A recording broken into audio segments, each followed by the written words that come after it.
Let's start the vacation meal prep with my smoothie. Spinach going in, a handful of spinach. I have shared on my Instagram account as well that I drink a smoothie every day. It really keeps me energized. This is just a one version of smoothie that I drink. Pineapple going in, frozen pineapple makes the smoothie very yum. Make sure both the spinach and the pineapple are frozen. You can put as much pineapple as you want. I just do an eyeball or whichever flavor I like. Then my collagen proteins going in. They are very good, especially for skin and hair. Lately I was having a lot of postpartum hair fall. I've shared on my previous vlogs as well, and I've been asking my friends as well how to stop it. I did not have this problem during my firstborn, but this time it's just very bad, and it has helped a lot. Now some yogurt going in. Make sure that you whip the yogurt before putting in so that the smoothie is more creamy. I just always feel if I whip it before I'm putting it in the blender, my smoothie comes out very smooth and creamy and better than if it is not whipped. It saves money. You have food at hand and you can cover a lot more ground if you're not looking out for food every 2-3 hours. So I like to be prepared and I like to carry my food along. I do this all the time on all the vacations I go. I mean, that does not mean that we do not eat outside. We eat at very selective places. The pineapple taste, it's really good. So starting this meal prep with preparing ginger garlic paste. I prepare a big batch of ginger garlic paste every 2 to 3 months and put it in my freezer. In the end, it comes out like a big giant brick of ginger garlic paste after it is frozen. I do not section it. You do not need to do that extra step. I will show you a simple hack to use that big brick, to use that ginger garlic paste in your curries. I will showing that hack in this video, so stick around. First part of this meal prep is preparing a simple potato curry. I will be using the garlic cloves from this prep as well, and I have some pre-prepared onions, Thai chili, garlic, pouring some and oil, chili going in together. I saute everything together on a high setting. Everything sautés together. Once it is fragrant, I will start pouring in a little bit of seasonings, saute it nicely. These are some microwaved tomatoes. Microwave tomatoes are very convenient if you want the onion masala to be ready quickly. They are already pulped, so all they have to do is get mixed in the oil along with the onion. So in the meantime, my ginger garlic paste is ready. I will be putting it in a Ziploc freezer safe bag. I'm using my silicone spatula. Potatoes are in, the curry was ready. Put the lid in, put some extra water, close it, and pressure cook it for like 5 minutes. It'll be ready. So this is what yesterday's curry looked like. Safe Ziploc bags and put it in the freezer. This is the curries. Now I'll show you how the ginger garlic paste looks like right now. I transferred it to another Ziploc freezer bag because that bag was pretty small and it was coming out of the bag, so I transferred it to the other bag. Today I'm making some kidney beans. There are some kidney beans, tomatoes, and that ginger garlic paste is there, which I'll be putting in. And now there are onions and cloves and Thai chilies, which is already cloves and Thai chilies already prepped in my freezer always. Setting up the Instapot. Now the procedure for this is pretty much gonna be same as the potato curry. In this segment, I will show you how to use the ginger garlic paste, because I told you that ginger garlic paste need not be sectioned. You do not need to do that extra step for it. You can easily use that particular big batch of brick as a whole, and you can easily use it in the curry. So let's jump over to the section, because the procedure for this curry as well is gonna be pretty much same as the aloo potato curry which we prepared previously, so I'm not gonna go through it. Microwaving the tomatoes, which I did not show in the previous segment. And also I always keep the prepped cilantro like this in paper towels. It keeps fresh for a really long time. So now I'll show you how to keep the ginger garlic paste. So this is what my ginger garlic paste is. So you have to open the bag, try not to touch it, just hold it through the poly bag itself, peel it a little bit so that you have a little bit section out like this. And then you have to take a grater and just grate as much as you want. You really do not need to section it. I really think that is just an additional procedure. I grate it as a whole. I just pop it in the freezer, and when I have to use it, I just grate it like that. As I told you that the procedure is pretty much the same as the potato curry. I have put the kidney beans in the onion masala now, and I'm mixing it nicely. And all the spices are in, everything is in. A little bit of water. Just make sure that you have enough water so that the beans can swell up nicely. One thing different that I'm doing over here is I'm putting my own homemade spice blend. This really adds flavor to the kidney bean curry. I did not add this in the potato curry because in that curry I really wanted the taste of tomatoes to come out. I want it to be tangy, and this one I really wanted to be a little bit on the spicy side, and flavor of the whole spices mixed with the onion masala. I didn't want the potato curry to be spicy. I want this curry to be spicy.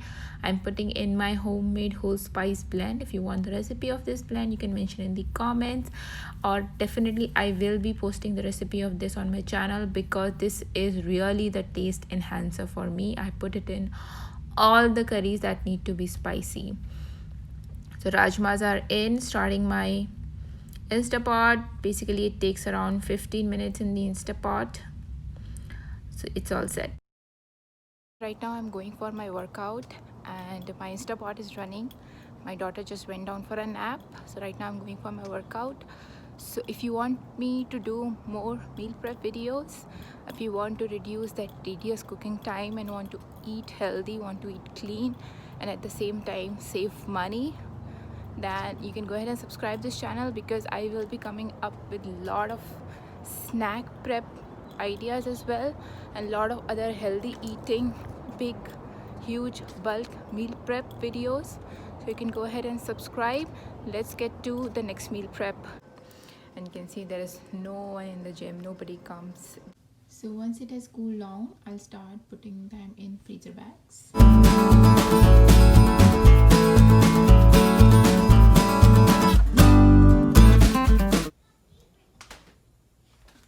So these two freezer bags are ready and they're going right into the freezer now. So next is I'm preparing some idlis for the trip. Idlis are very convenient if you're going on a road trip. They're like a complete meal, especially if you have kids, because they're like grab and go and bite. You do not really need anything else. If you have idlis, they don't spill, they don't make much mess.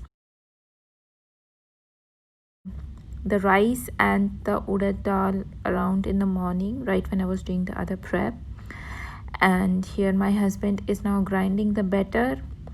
Usually in the night, this is how we both catch up, because during the day we both are busy. He's working, he's doing the office work, he's working from home, but still he is very busy. He generally doesn't come out of his office, and I'm taking care of the kids. So we both catch up after the kids go to sleep. Both the kids have gone to sleep, and we're talking about our day, how it was. The trick to prepare a good idli batter is grind it slowly on a slow pulse with adding very little water. That is what he's doing. He's grinding little, very less quantity at a time of both the rice and the urad dal, and adding little water so that the batter, when it puffs up and ultimately when we steam the idlis, they come out really soft.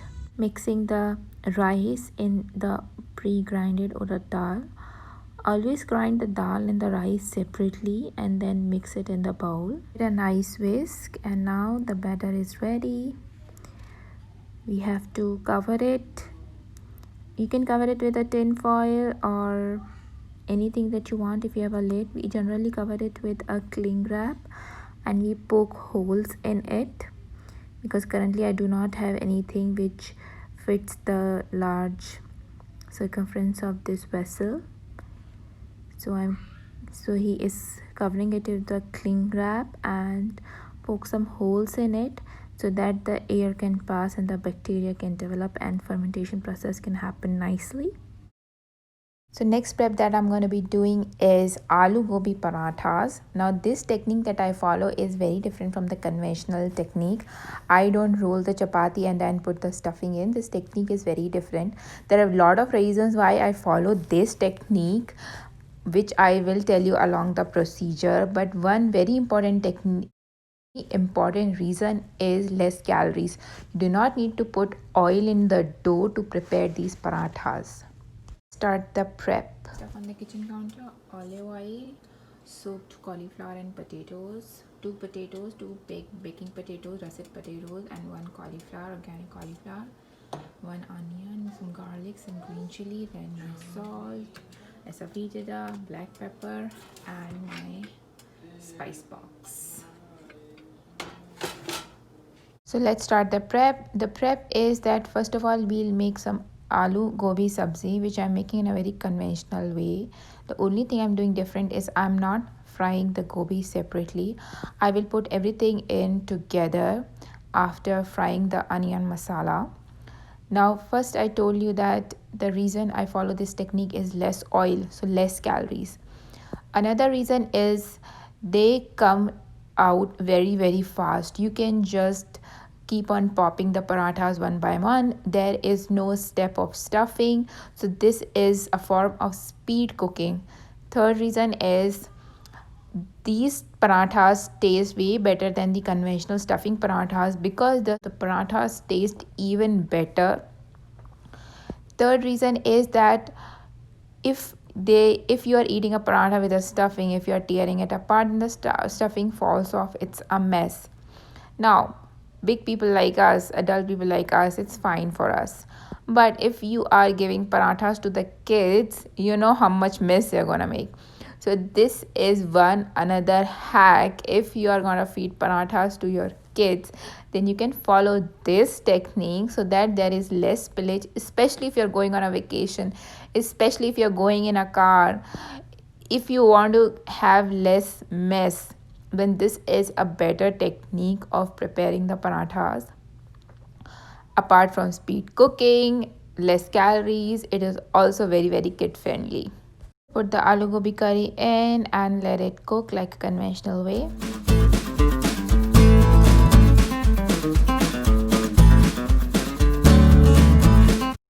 Curry overcook a little bit so that it is easier to mash and it is easier to make stuffing out of it. That my aloo gobi curry is cooking, I prepared some dal on the side which will be having for dinner, as well as I will freeze a batch of this dal as well to take along with me on the vacation. The preparation mode was exactly the same as the potato curry and the bean curry.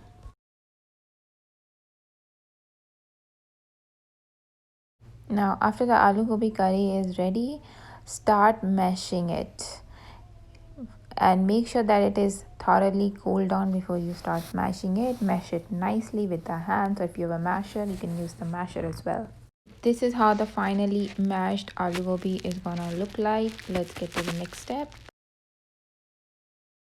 Now put the dough directly in the mashed part and knead it like a regular chapati dough.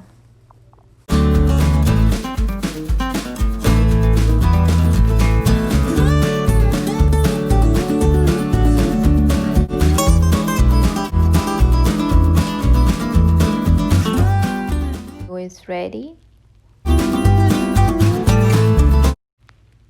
Let's start rolling the balls.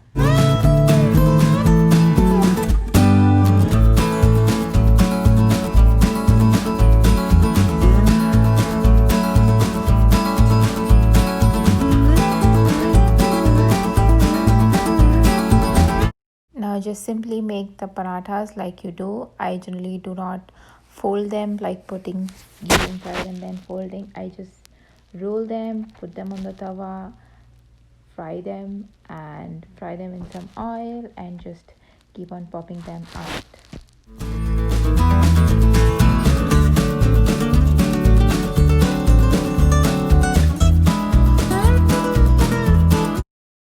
My parathas are ready. Once they are cooled down and nicely,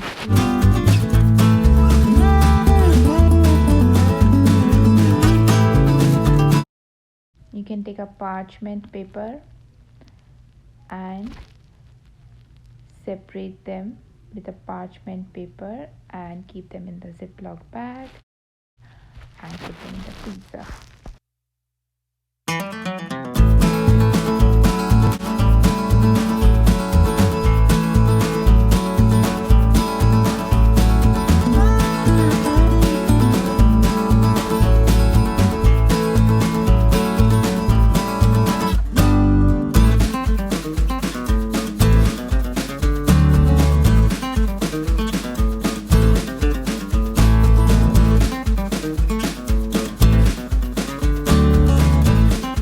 Now my fermented idli batter is ready.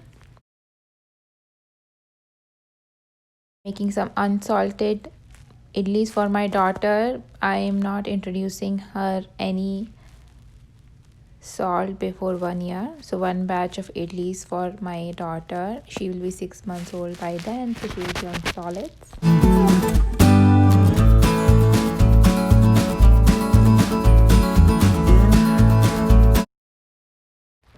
Adding some salt for the family. Mix it nicely. In the same way, I'm gonna take the molds, grease them, put the batter in and put them up for steaming.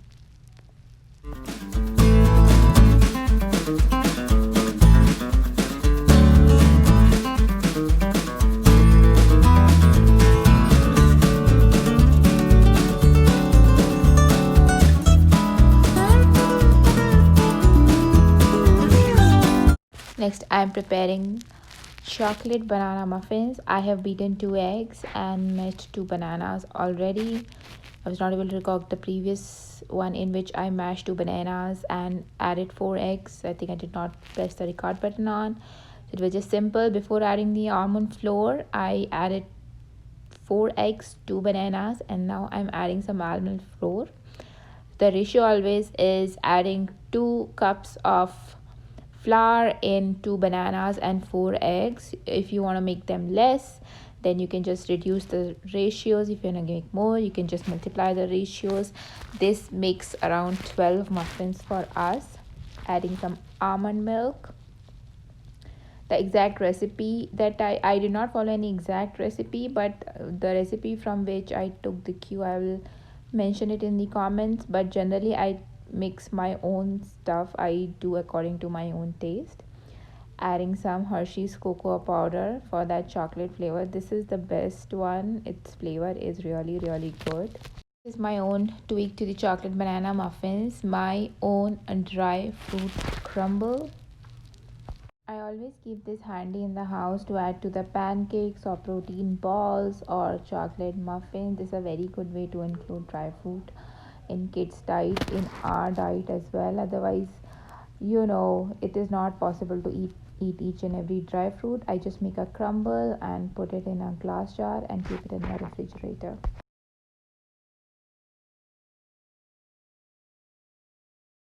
Vacation, I'm also adding some brown sugar. Brown sugar in banana muffins taste amazing. Banana and brown sugar combination is very good. It really adds that, it really gives that kick to the chocolate banana muffins.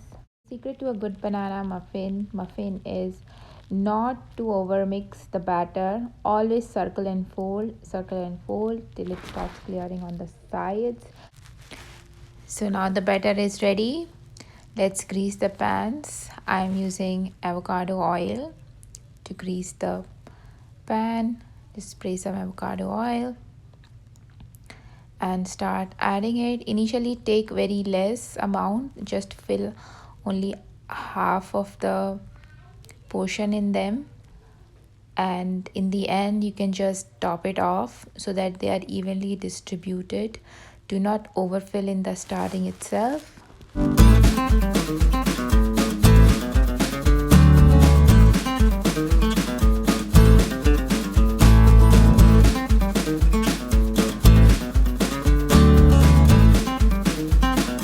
All the scoops are filled and we are still left with some batter, and now you can top it off evenly on the remaining ones. In whichever you feel that the batter is less, just top it off with the remaining one. That is how you can evenly distribute the batter in 12 molds. I'm using a silicone spatula in the end to scoop out that last remaining of the batter. It is very effective in really clearing out the vessel because it picks up every last bit of the batter and put it in the mold. Once you're done, give the molds a nice tap so that the muffin batter is distributed evenly. Time to pop them in the oven. Them in the oven at 350 degrees for 1 hour, but they were actually ready in just 45 minutes because the entire house was aromatic. So I took them out and I checked them and they were ready in 45 minutes, not 1 hour, and this is how they look like. I also prepared some shrimp fried rice for the road, some puris, some crisps, and some bitter gourd curry. I'll be doing a lot more meal prep marathon videos. So for meal prep motivation, if you guys want to eat healthy, you can stick around and subscribe this channel. I will come up with more ideas in which you can do speed cooking, do some healthy meal prep, enjoy some time with the family. So if you like this video, give it a thumbs up and please subscribe.